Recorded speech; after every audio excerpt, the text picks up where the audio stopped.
तो ये 5 सवाल है जो कि अभी तक जितना कुछ पढ़ा है उस पर बेस्ड है। एक नोट है, इस बात को हम लोग बता ना, सवाल के बीच में भी हम लोग चीज़ों को सीखेंगे। तो ये एनसीईआरटी के लिए थोड़ा अच्छा सा है, इसी पे बेस्ड एक सवाल है यहाँ पे, क्वेश्चन नंबर 4। तो 5 सवाल है, वीडियो को पॉज करके 5 मिनट में करने की कोशिश करें आप, है ना। मैं अभी इसका आंसर्स देता हूँ आपको। चलिए शुरू करते हैं ना। ये तो वेरिफिकेशन का पार्ट, आपके एनसीईआरटी में ऐसा, इसलिए मैं ऐसा सवाल कराऊंगा आपको। यहाँ पे आंसर 45 आ रहा होगा, ठीक है। इस तरह का सवाल हम लोगों ने डीपीपी में किया था, डीपीपी नंबर 1 में, है ना। तो आप शायद एक सवाल आप अपने से यहाँ पे क्लासरूम में करने की कोशिश किए होंगे, ठीक है। ये प्रूफ करने वाला चीज़ है तो हम लोग देख लेंगे, प्रूफ वाला पार्ट है। ये एक्सप्रेस वाला चीज़ है, एक्सप्रेस करना होगा, तो इस वाली बात को हम लोग यूज़ करेंगे। और क्वेश्चन नंबर 5 अगर आपने किया है तो थोड़ा बहुत आपको कॉन्फिडेंस जनरेट आना जगना शुरू हो जाना चाहिए, क्योंकि ये सेम सवाल आईआईटी मेंस में 2015 में पूछा हुआ है। 2015 में मेंस में ही आया हुआ सवाल है। तो लास्ट ईयर के सवाल हम लोग करेंगे ना, ताकि आपको फील आ जाए कि किस लेवल का सवाल आता है आप ना। तो चलिए शुरू करते हैं जल्द से जल्द क्वेश्चन नंबर 1 में। क्वेश्चन नंबर 1 में आपको वेरीफाई करना है, तो आप वेरिफिकेशन कैसे करते हैं? एलएचएस को आरएचएस के बराबर लेते हैं, तो हम लोग एलएचएस को लेके चल रहे हैं। तो एलएचएस में हमें जरूरत है ए और बी का मल्टीप्लीकेशन का। तो हमारा मैट्रिक्स ए ये हो गया, तो हम लोग ए और बी को पहले मल्टीप्लाई कर रहे हैं।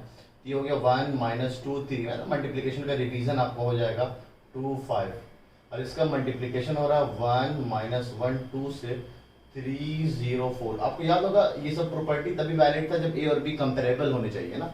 यानी मतलब सच में ये ए और बी का मल्टीप्लीकेशन पॉसिबल ही नहीं थी, बात ही कहने गलत होगा। तो जैसे यहाँ पे जो ऑर्डर है आप चाहो तो लिख लो, 2 रोज है 3 कॉलम है ए का, और यहाँ पे 3 रोज है और 2 कॉलम है, तो ये दोनों कैंसिल हो गया इनडायरेक्टली।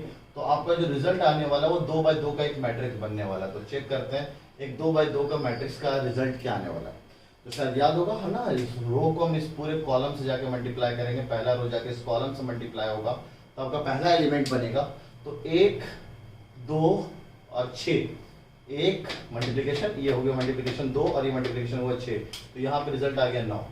अब यही वाला रो हम जाके इससे मल्टीप्लाई करेंगे, तो 3 0 और 12, 3 0 12 इस 15, तो ये एलिमेंट हो जाएगा 15।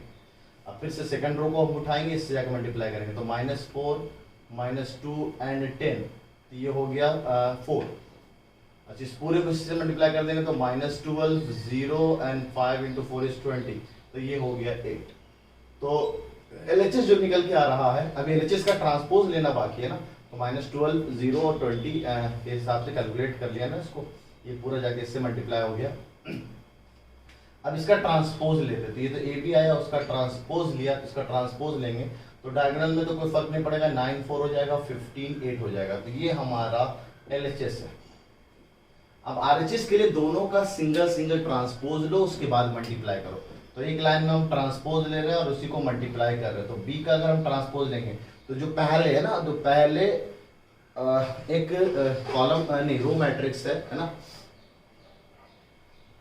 वो अब आपका सॉरी जो वर्टिकल मैट्रिक्स है वो अब आपका हॉरिजॉन्टल बन जाएगा। तो ये वर्टिकल मैट्रिक्स जो है आपका वो अब हॉरिजॉन्टल बन जाएगा। तो ये वर्टिकल कितना है, 1 - 1, ये 2 हो जाएगा, ये 3 0 4 हो जाएगा ना, बी का ट्रांसपोज। तो पहले बी का ट्रांसपोज, उसके बाद ए का ट्रांसपोज। ए का ट्रांसपोज अब ये बन जाएगा 1 - 2 3 -4, जो हॉरिजॉन्टल मैट्रिक्स है वो वर्टिकल बन जाएगा, -4 2 एंड 5।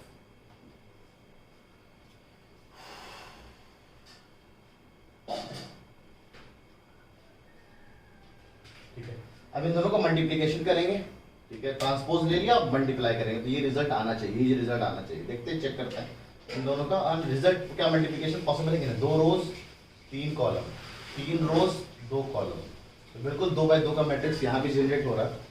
और क्या रिजल्ट आ रहा है, 1 -2 और 2 × 3 6, तो ये आ गया 9, और ये जाके पूरा इससे मल्टीप्लाई होगा तो -4 - 2 + 10, तो ये रिजल्ट आ गया 4, सही है।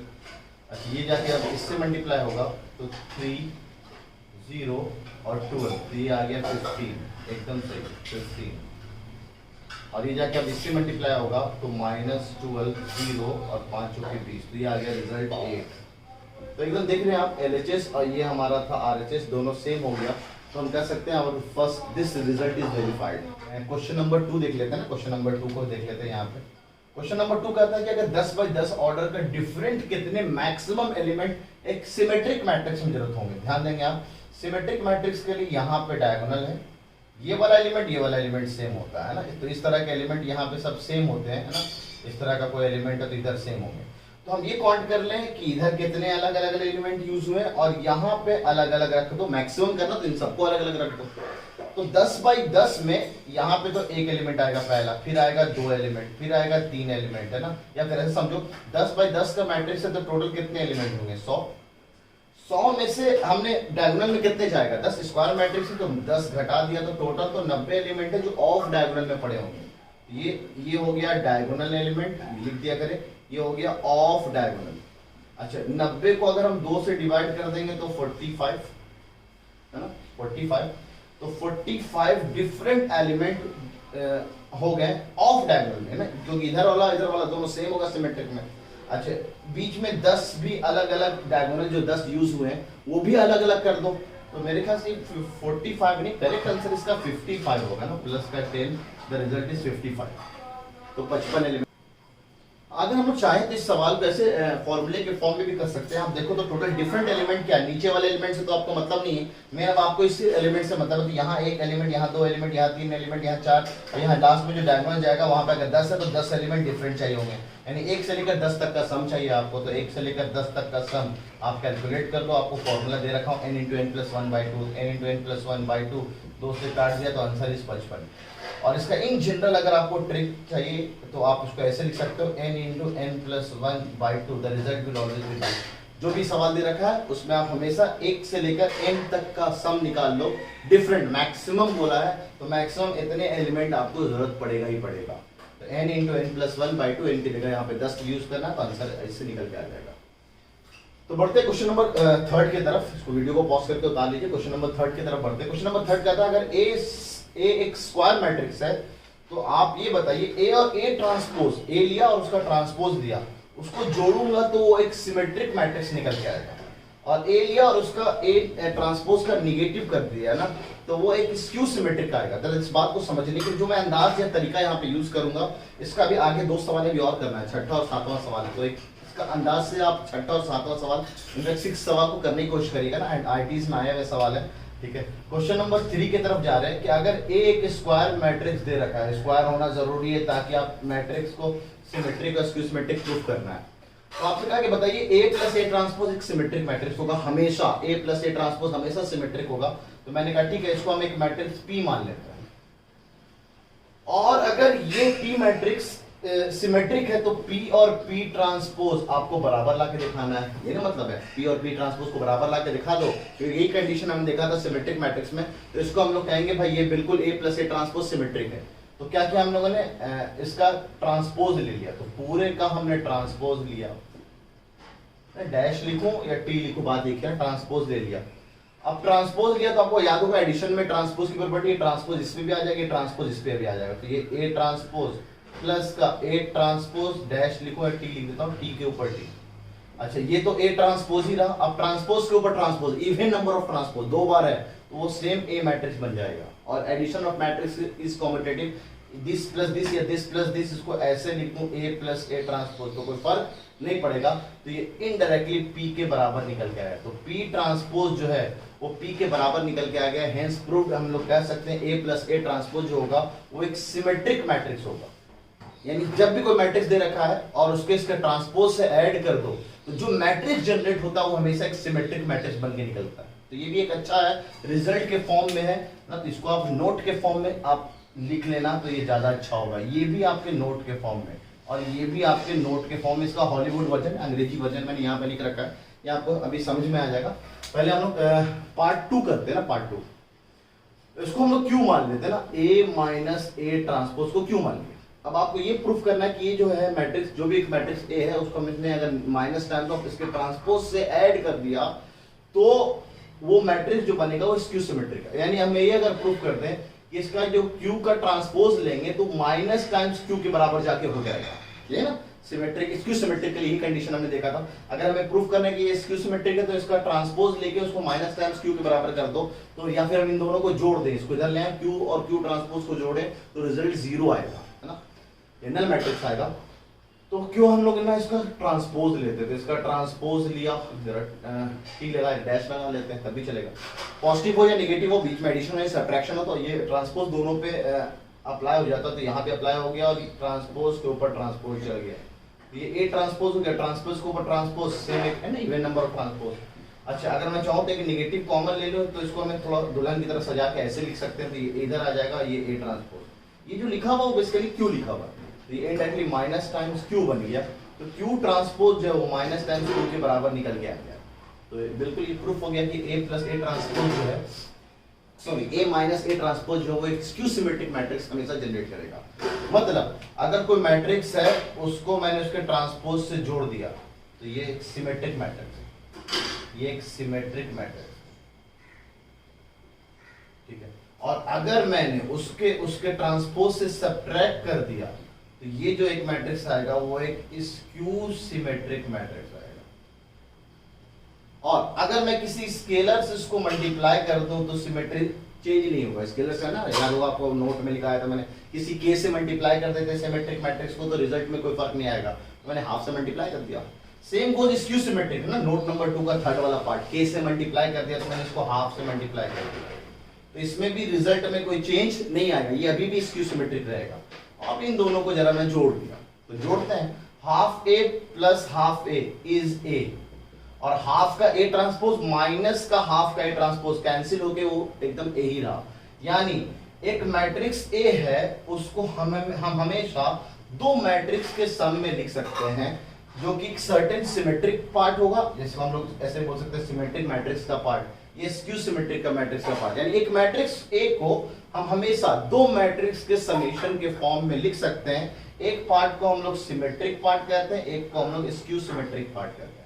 तो यही रिजल्ट है जो वहां पे ऐड है, this is our symmetric part and this is our skew symmetric part. यानी एनी स्क्वायर मैट्रिक्स कैन, याद रखें स्क्वायर होना जरूरी है, वो बेसिक सी बात है, सिमेट्रिक और स्क्यू सिमेट्रिक की बात हो रही है। Any square matrix can uniquely be expressed, मतलब कोई और भी तरीका नहीं मिलेगा, सिर्फ वही रिजल्ट आने वाला है। यानी यहाँ पे यही रिजल्ट आने वाला है, इसके अलावा कोई और रिजल्ट नहीं होगा कि भाई एक मैट्रिक्स ए है उसको मैं ऐसे भी ऐसे करके भी लिख सकता हूँ और ऐसे ऐसे करके भी मैं ऐड करके ये सेम ये बना सकता हूँ। लेकिन अगर आप ऐसे डिफरेंट वे में बना रहे हैं तो ये हो सकता है इस कंडीशन को फुलफिल नहीं कर रहा हो। तो सिमेट्रिक और स्क्यू सिमेट्रिक के सम में अगर हम लिख रहे हैं तो वो यूनिकली होगा, यूनिक होगा, कोई अलग रिजल्ट नहीं आएगा। तो uniquely be expressed as the sum of symmetric and skew symmetric matrix. और इस वाली बात को हम लोग यहाँ पे यूज करेंगे। एक मैट्रिक्स ए दे रखा, तो यहाँ बस समझने वाली बात, ये थर्ड नंबर पार्ट का प्रूफ था, बस सिंपल ये एडिशन किया गया है ना, ऐड करके हम बोल सकते हैं ये ए आएगा। अब इसका प्रूफ बेसिकली क्या है, एक्सप्रेस करना है ना, क्वेश्चन नंबर 4 में कि एक्सप्रेस करिए, एक मैट्रिक्स दे रखा है आपको ए, उस देखिए स्क्वायर मैट्रिक्स है, उसको हम लोग एक्सप्रेस करना है sum of symmetric and skew symmetric matrix. तो इसको सिमेट्रिक और स्क्यू सिमेट्रिक मैट्रिक्स के फॉर्म में तोड़ना है।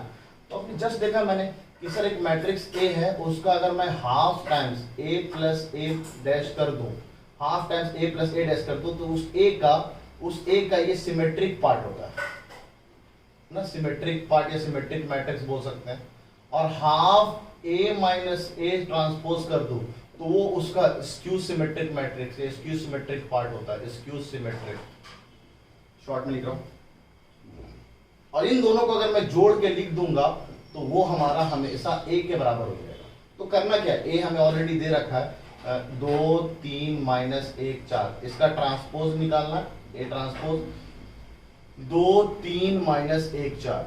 अब इन दोनों को जोड़ना, एक बार जोड़ना एक बार घटाना है, तो एक बार जोड़ लेते हैं, ए और ए ट्रांसपोज को जोड़ा है ना, तो 2 + 2 4, 3 - 1 2, -1 3 2, 4 4 8। अब जरा इसको हाफ से डिवाइड कर दिया, half A plus A transpose, तो सबको 2 से बेसिकली डिवाइड करना है, तो सबको 2 से डिवाइड करेंगे तो बन जाएगा 2, ये 1 और ये 4, तो ये बन जाएगा मैट्रिक्स।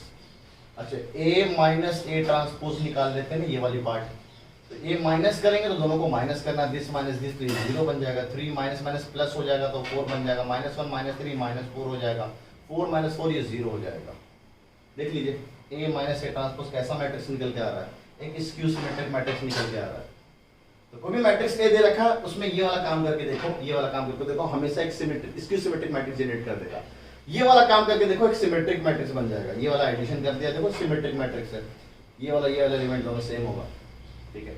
अच्छा अब इसमें हाफ लेना है ना, अभी इनमें हाफ ले लिया, half times A minus A transpose, तो 2 से डिवाइड करना है, तो 2 से डिवाइड करेंगे तो ये 0 हो गया, ये 2 हो गया, ये -2 हो गया, ये 0 हो गया।